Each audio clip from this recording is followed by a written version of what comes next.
प्रातः क्लास चल रहा था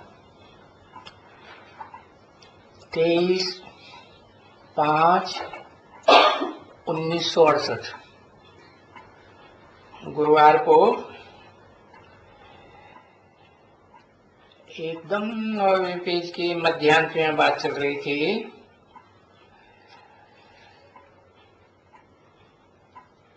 कि वो जो शास्त्र हैं दुनिया में,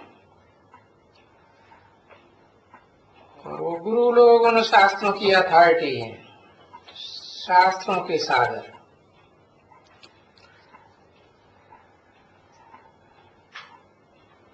तो मैं तो बैठ करके समझाता हूं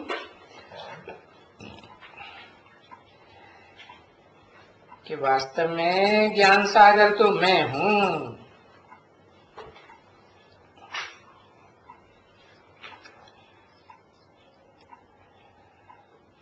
जो बाप चित्रों में तुमको साक्षी देते हैं कि बरोबर ब्रह्मा द्वारा बाप बैठ करके सभी वेदों, ग्रंथों, उपनिषदों का, शास्त्रों का सार समझाते हैं।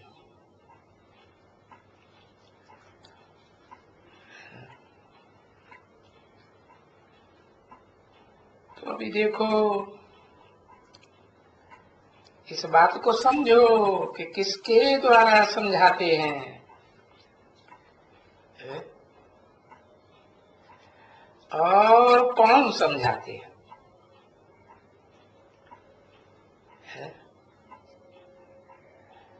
कोई तो होगा समझाने वाला, बाप ही समझाते हैं ब्रह्मा द्वारा। सारे रचयिता का वो समझाते हैं, रचना के आदि मध्य अंत का सब समझाते हैं। ये सृष्टि है, रचना साकार सृष्टि है, तो रचयिता भी साकार होना चाहिए।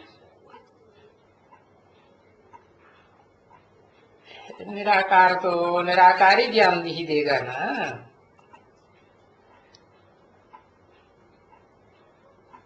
तो सारी साकार सृष्टि का जो रचयिता है, मनुष्य सृष्टि का बाप, जिसे राम बाप भी कहते हैं, उसके द्वारा एकदम सारे शास्त्रों का, चाहे वो देवी देवता सनातन धर्म के शास्त्र हों, हिंदुओं के शास्त्र हों, या इस्लामी, बौद्धिक, क्रिश्चियन आदि धर्म पिताओं के शास्त्र हों, सबका सार समझाते हैं एकदम। क्योंकि सभी धर्मों में भक्ति तो करते हैं ना अंधश्रद्धा वाली, तो जानते भी नहीं है कि भक्ति किसको कहा जाता है और ज्ञान किसको कहा जाता है। अंधश्रद्धा को भक्ति कहा जाता है और श्रद्धा विश्वास को ज्ञान कहा जाता है। तो देखो भक्ति में कितना ले आ रहा है।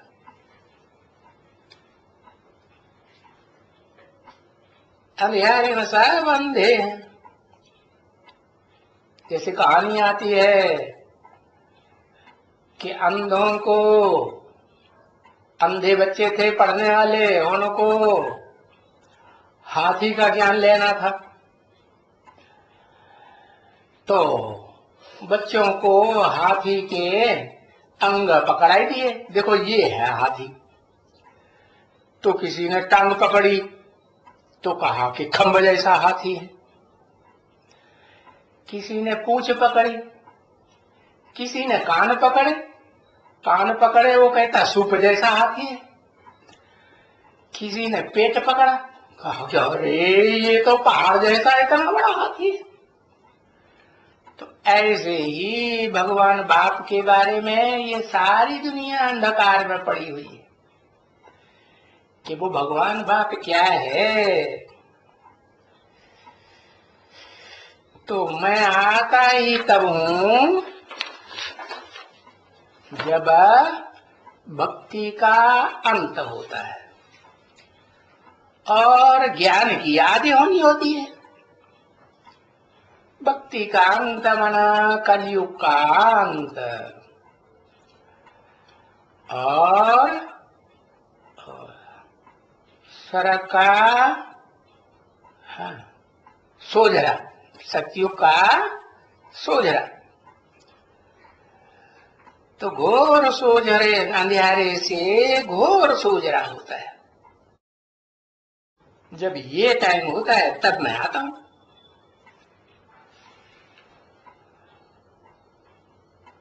वो धर्म के टाइम तो कोई अंधियारे को सोजरा थोड़े करते हैं। अंधकार और ही दुनिया में उनके आने के बाद बढ़ता जाता है कि घटता जाता है? बढ़ता जाता है। 23/5/1968 की प्रातः क्लास का 10वां पेज। तो देखो, मैं कब आता हूं ये किसी को पता ही नहीं, तो मेरी तिथि तारीख ही नहीं। कृष्ण की, राम की तिथि तारीख देते हैं देवताओं की, मेरी कोई तिथि तारीख नहीं देते। क्यों? कारण? कुछ तो कारण होगा। हाँ, क्योंकि मैं जब प्रवेश करता हूं तो किसी को पता ही नहीं चलता मैं कब आया कब गया।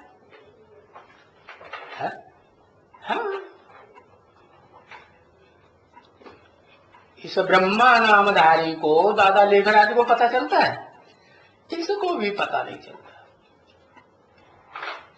और उस परम ब्रह्म नामधारी को, जो बड़े से बड़ा ब्रह्मा परम ब्रह्म कहा जाता है, परम माने बड़े से बड़ा, उससे बड़ा कोई ब्रह्म होता ही नहीं, तो उसको पता चलता है? उसको भी पता नहीं चलता। तो देखो, मेरी तिथि तारीख है ही नहीं। ये जो ब्रह्मा कुमार कुमारी अंधश्रद्धा में पड़े हुए हैं, ये तो भक्ति मार्ग वालों की देखा दूनी नकल करके मनाए रहे हैं। क्या? शिव जयंती। उन्हें पता ही नहीं है जयंती साकार की होती है या निराकार की होती है। साकार की जयंती होती है, जयंती मनाई जाती है। मैं तो निराकार हूं। गीता में भी लिखा है अणुअणियान समानुस्मरेति, अणु से भी अनुरूप हूं। है जैसे बिंदु की कोई लंबाई चौड़ाई नहीं होती, अणु की भी कोई लंबाई चौड़ाई नहीं हो सकती। तो मेरी कोई तिथि तारीख नहीं है। जो बादशाही जिसको मैं देता हूं नंबर 1 को, क्या इस दुनिया में कितने मनुष्य हैं नंबर वार? ज्यादा से ज्यादा कलयुग के अंत में जब इस सृष्टि का विनाश होता है तो 500-700 करोड़ मनुष्य होते हैं। उन मनुष्यों के बीच में नंबर 1 मनुष्य कौन हुआ? आदम, आदि पुरुष, जिसको मुसलमान भी मानते हैं, इस्लामी भी मानते हैं, क्रिश्चियंस भी मानते हैं, एडम कहते हैं। भारत में हिंदू आदिदेव कहते हैं, जैनी लोग आदिनाथ कहते हैं। नाम में देखो साम्य है कि नहीं है? समानता है। तो मैं उसी नंबर 1 में प्रवेश करता हूं, आदम में, जिसको सब धर्म पिताएं मानते तो है लेकिन बेचारे जानते नहीं कि वो क्या होता है? हाँ, किसी को पता नहीं है कि वो हीरो पार्टधारी है इस सृष्टि रूपी रंगमंच का नंबर 1 है। जब मैं आता हूं ब्रह्मा के तन से, ब्रह्मा के मुख से ज्ञान सुनाता हूं, तो नंबर 1 चोटी का ब्राह्मण है? उसे चोटी के ब्राह्मण को नाम ये चोटी क्यों दिया? जो ब्राह्मणों को चोटी दिखाते हैं ना, सबसे ऊपर होती है ना, किसकी यादगार? वो देखो पहाड़ों का प्रतीक दिखाते हैं, जल पहाड़ों का। क्या? कौन सा है? उसका नाम है कि नहीं? उस पहाड़ की चोटी का कोई नाम है दुनिया में? एवरेस्ट चोटी है। दुनिया का ऊंचे से ऊंचा पहाड़ है हिमालय पहाड़, और हिमालय पहाड़ की सबसे ऊंची चोटी उसकी यादगार देखो जल षष्ठी में भी बनी हुई है कि नहीं? तो देखो जैसे ये सितारे हैं, वो तो आसमान के सितारे हैं, जड़ सितारे हैं, लेकिन उनके मानिंद तुम बच्चे धरती के सितारे हो। नंबरवार पुरुषार्थ अनुसार है, जो शास्त्रों में भक्ति मार्ग में भी 9 लाख सितारे गाए हुए। तो उन 9 लाख सितारों में से कौन सा सितारा है? हीरो के रूप में दिखाया जाता है, जिसके आसपास सारे सितारे चक्कर काटते रहते हैं। कोई है या नहीं? कौन सा? नाम नहीं मालूम है? ध्रुव तारा।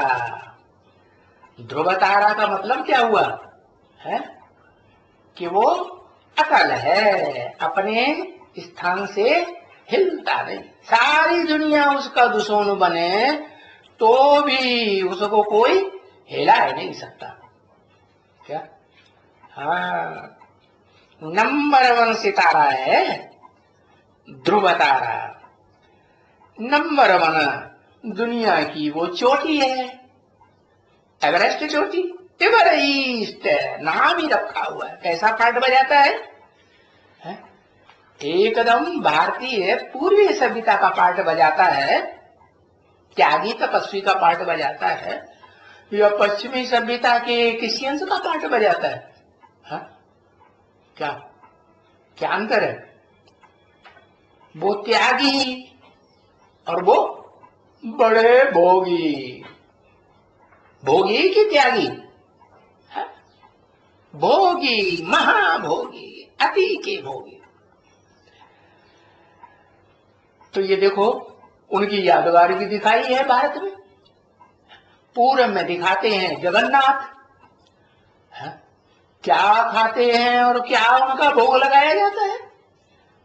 बोल, क्या? दाल भात खाते हैं कि नहीं? और जो पश्चिमी सभ्यता की यादगार वाले श्रीनाथ हैं, पश्चिम में उनका मंदिर यादगार बनाया हुआ है ना, वहां क्या खाते हैं और क्या खिलाते हैं? वही असली घी के बने हुए मालपुए खाते हैं, और दूसरों को भी खिलाते तो हैं, लेकिन पैसे लेके खिलाते हैं साहूकारों को या गरीबों को खिलाते हैं? साहूकारों को खिलाते हैं। तो देखो मैं नंबर 1 बादशाही देता हूं किसको? जो अंतिम जन्म में इस सृष्टि का सबसे गरीबी का पार्ट बजाता है? मैं गरीब निवाज हूं ना। कौन कौन है गरीब निवाज? वही सदा शिव ज्योति जिसे कहा जाता है, शिव बाबा कहा जाता है। तो शिव निराकार, निराकार आत्माओं का बाप ही है, बाबा नहीं है। लेकिन जब वो आदम के मुकर्रर रथ में प्रवेश करता है, जो कल्प कल्प का मुकर्रर रथ है, उसमें प्रवेश करता है तो उसे शिव बाबा कहा जाता है। निराकार और साकार का मेल हुआ ना। तो फिर उसे गरीब को अंतिम जन्म में आकर के मैं विश्व की बादशाही देता हूं।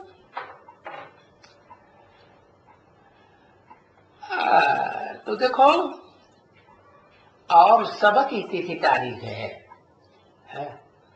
बड़े बड़े देवता हैं जो राम और कृष्ण कहे जाते हैं, उनकी भी तिथि तारीख है। मेरी तिथि तारीख नहीं है। लेकिन जो सबसे नंबर 1 बच्चा होता है, क्योंकि ऐसे नहीं है कि नहीं होता है कि कोई प्रलय होती है माने प्रकष्ट, लय माने लीन, सब खत्म हो जाता है। नहीं, ऐसा कुछ होता नहीं है। जैसे गीता में बताते हैं, गीता में प्रलय बताए देते हैं, क्योंकि बाकी जो बचे 2-4 पांडव बचे ना, कहते हैं ना, महाभारत में लिखा है ना कि जब विनाश हो गया महाभारत युद्ध होने के बाद, तो 5 पांडव बचे, तो 2-4 जो बचे पांडव जो उंगलियों में 5 उंगलियों में गिने जाने योग्य है ना, इसलिए 5 ही दिखाए। तो वो अपने साथ किसको लेके गए? कामी कुत्ते को लेके गए। जाकर के हिमालय में गल मरे। अरे कोई दूसरे पहाड़ नहीं मिला उनको गल मरने के लिए? नहीं, वो जो हिमवान दिखाया जाता है ना, हिमवान माने जिसके ऊपर हिम माने बर्फ ही बर्फ जमी रहती है। वो बर्फ है, बर्फ पिघलती होगी कि नहीं? जब सूरज की गर्मी जोर से पड़ती है तो बर्फ पिघलेगी ना। तो ज्ञान सूर्य की बात है। जब ज्ञान सूर्य का गरम गरम ज्ञान जल पड़ता है, ज्ञान की रोशनी पड़ती है, तो बर्फ पिघल जाती है और ज्ञान गंगाएं, ज्ञान जमुनाएं बहने लगती है। वो समझते हैं वो कोई जड़ नदियां हैं। नहीं, वो तो ज्ञान की नदियों की बात है, जो हिमालय से निकलती है। तो हिमालय में जाकर के वो पांडव और वो कुत्ता गलमर। तो बताओ फिर बाकी कौन बचे? है समझा ना? कौन बचा? अरे वही आदिदेव, देवदेव, महादेव, वही बचता है। समझा ना? कौन? जो धर्म का राजा कहा जाता है। धर्म का राजा अर्थात ऊंचे से ऊंच धर्म पिताओं के बीच में जो महान से महान धर्म पिताएं, ग्रेट फादर्स कहे जाते हैं, उनके बीच में सबसे बड़ा धर्म पिता अल्लाह वल दीन, जिसको मुसलमान भी मानते हैं, होगा या नहीं होगा? होगा। समझा ना? तो वो ही बचता है और बाकी सब पांडव क्या सब गल मारे। क्या उनका जो देह है वो गल के खलास हो जाता। तो प्रलय कर दी, ऐसे दिखाई दिया। तभी उसी के कारण मनुष्य फिर बड़ी प्रलय मानते हैं। परंतु ऐसी प्रकष्ट लीन होने वाली प्रलय जिसमें सब लीन हो जाए, किसी कोई कुछ बचे ही नहीं, ऐसा तो होता ही नहीं।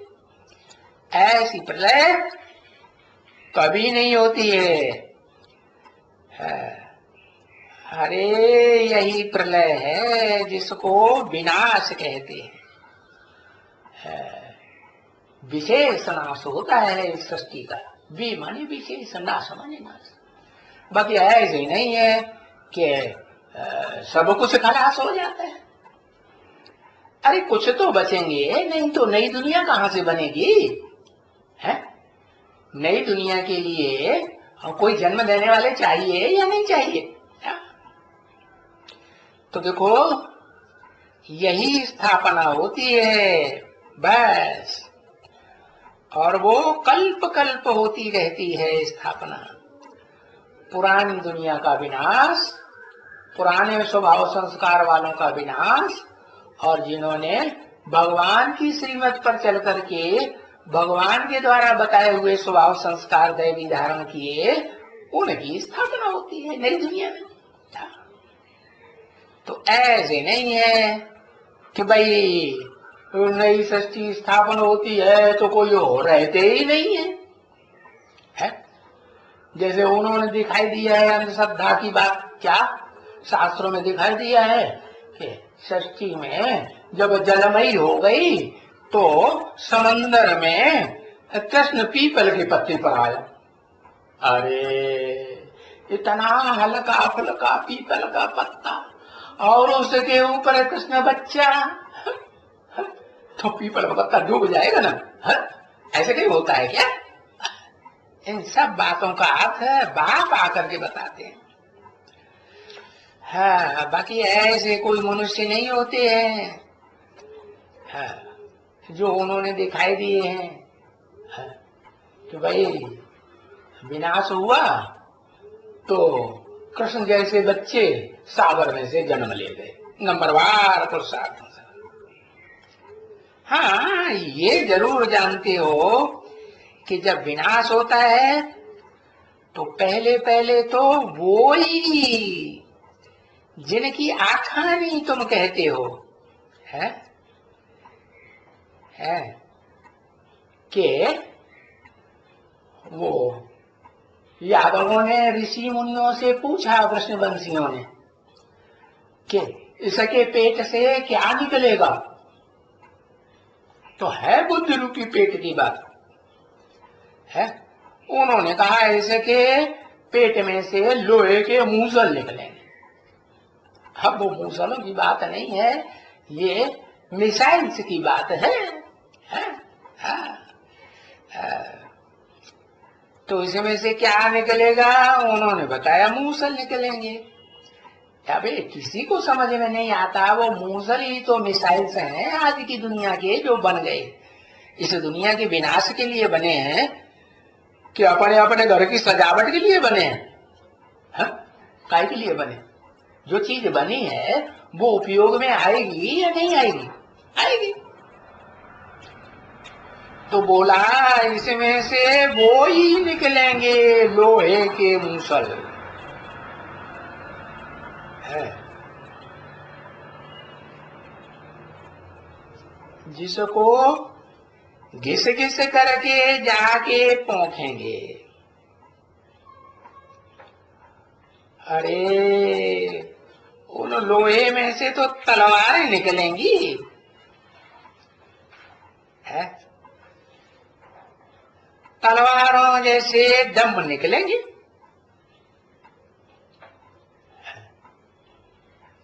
तो वो ही उठाए कर करके शराब पी कर करके एक दो को मार डालेंगे बस।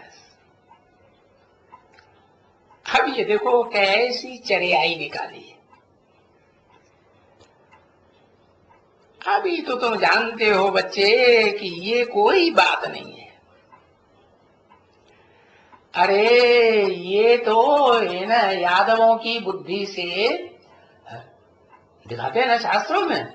यादव बड़े धनाटे थे, विष्णुवंशी यादव बड़े धनाटे थे, बड़े बड़े ऊंचे महल माड़ियां, कई कई मंजिलों की, सैकड़ों मंजिलों की उनकी अटारियां थी, और बहुत शराब पीते थे। है शराबी कबाबी थे कि नहीं? मांसखोर थे कि नहीं थे? तो देखो अभी उनकी बुद्धि से, बुद्धि रूपी पेट से ये मिसाइल से निकल रहे हैं। जैसे देह का पेट होता है ना, तो उसमें सब कुछ भक्षण किया जाता है, ऐसे इनकी बुद्धि रूपी पेट से ये मिसाइल से एटम बम निकलते हैं, जिससे इस दुनिया का सब कुछ भक्षण कर जाते हैं, सब खलास। तो वो ही देखो साइंस से इनकी बुद्धि रूपी पेट से निकल रही है। जिससे अपने कुल का विनाश करेंगे।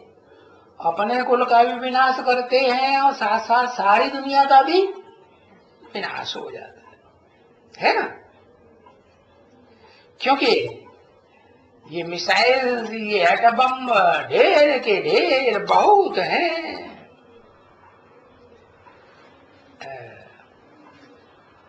ओम शांति।